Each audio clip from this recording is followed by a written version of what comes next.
I'm in a wheelchair and I bought an action camera. Yeah, let that sink in for a second. Because when you hear action cam, you're thinking skydiving, mountain biking, dudes jumping off cliffs with a Red Bull in their hand. Not a guy like me just trying to film a clean video and just wanting his camera to actually work. But here's the thing, this might be one of the most useful, no BS cameras I've picked up in a long time. And trust me, it has nothing to do with action.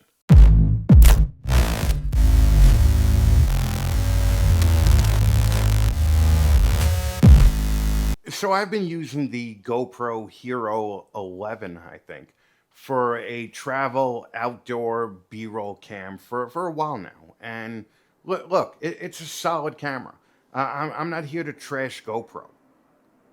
Well, maybe a little, since the GoPro new Mission 1 series just came out literally the day after I bought the DJI Action 6.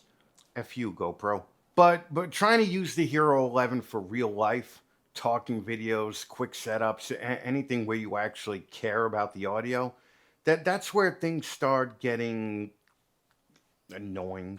All right, adapters, settings. Why is this not working right now when I need it? Okay. Those are the reasons I picked up the DJI Osmo Action 6. Not to go skydiving, all right? Not to climb a mountain, just to have something that actually works when I hit the record button. Now, let's talk about what this thing actually does, okay, without turning this whole thing into a tech lecture. The DJI Action 6 shoots 4K video up to 120 frames per second. And what that means in normal human terms is your footage looks smooth, it looks clean, and if you want to shoot in slow motion, it still looks like real video, okay? Not dash cam footage from a gas station robbery. It's also got a bigger sensor than most action cameras, and this is one of those things that you don't care about until you actually see it, okay? Because a bigger sensor means a better image, it means better color.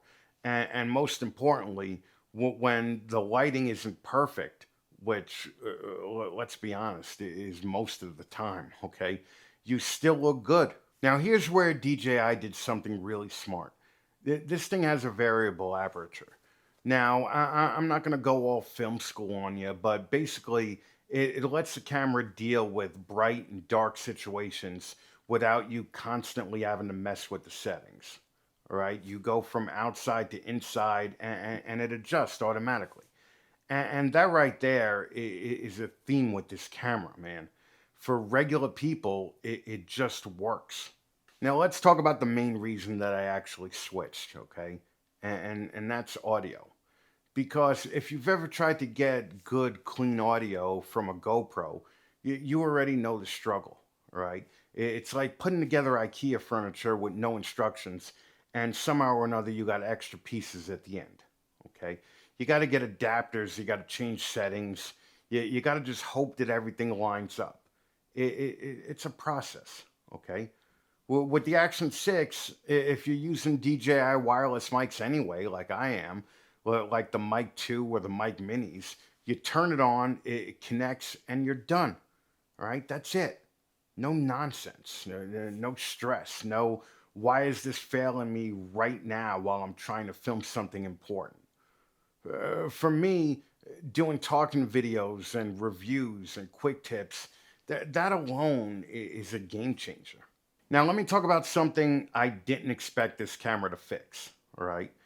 And that's my anxiety about breaking any of my gear. Because I love the DJI Osmo Pocket 3, all right? That camera is ridiculous. The footage out of it is perfect, but the gimbal, man, that thing lives in a constant state of if you drop it once, it's done forever. All right, you baby it, you protect it, you think about it every time you pack it in a bag. This this thing doesn't care. All right, you throw it in a bag, you take it outside, you mount it, you drop it, you use it like a normal human being, and it's built for real life. Okay, And that's a bigger deal than most people realize. And because of that, you actually bring it with you, okay? It's small, it's tough, it's simple. So instead of thinking, do I feel like setting all this up today? You just grab it, all right? And that right there is the difference between gear that you own and gear that you actually use. And speaking of actually bringing it with you, let's take this thing outside for a second, all right? Because this is where it really starts to make sense. All right, well, this is really the type of camera that you just don't even have to think about. It's just always ready to just pick up and go, okay? You turn it on, you hit record, and you film it, all right? That's literally all I did right now, as I'm sure you could tell because we probably got a little bit of an exposure problem here because the sun is behind me. But I still think it looks pretty good for a camera literally right out of the box. I mean, there was no setup, all right? There was no menu diving. There was no, hold on, I just have to adjust this before I start. No, I just picked it up and filmed. And that matters more than people realize because real life doesn't wait for you to dial in your settings. Like, what if I'm outside bird watching, all right? In a wheelchair, in a forest, okay? What if I see some rare, once in a lifetime, I don't know, yellow triple-sided goosenecked sparrow? Pow, got the shot. What if I'm out at night and a UFO lands next to the chair and an alien gray walks out and says, "What's up, Chris? We're here to do stuff to you." Pow, got the shot.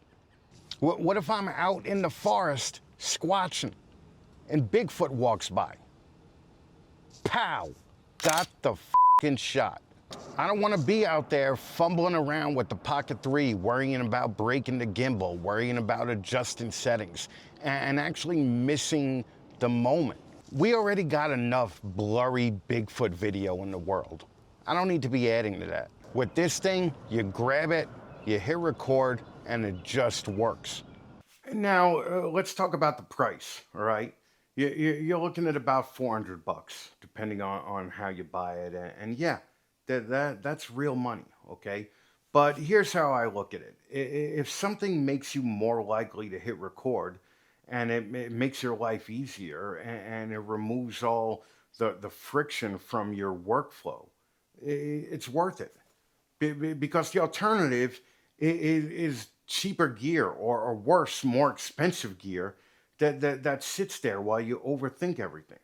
And I've done that. And I'm not doing that anymore. So for me, over 50, not trying to be an action hero, not trying to be the next extreme sports legend, just trying to make content that looks good and sounds good without a headache, then this is it, all right? It's simple, all right? It's tough, it sounds good, it looks good, and most importantly, it shows up when you need it to show up. And honestly, at this point in life, that's all I'm asking for. Till next time, guys, stay loud, stay a little reckless, and go out and make something. See you next time.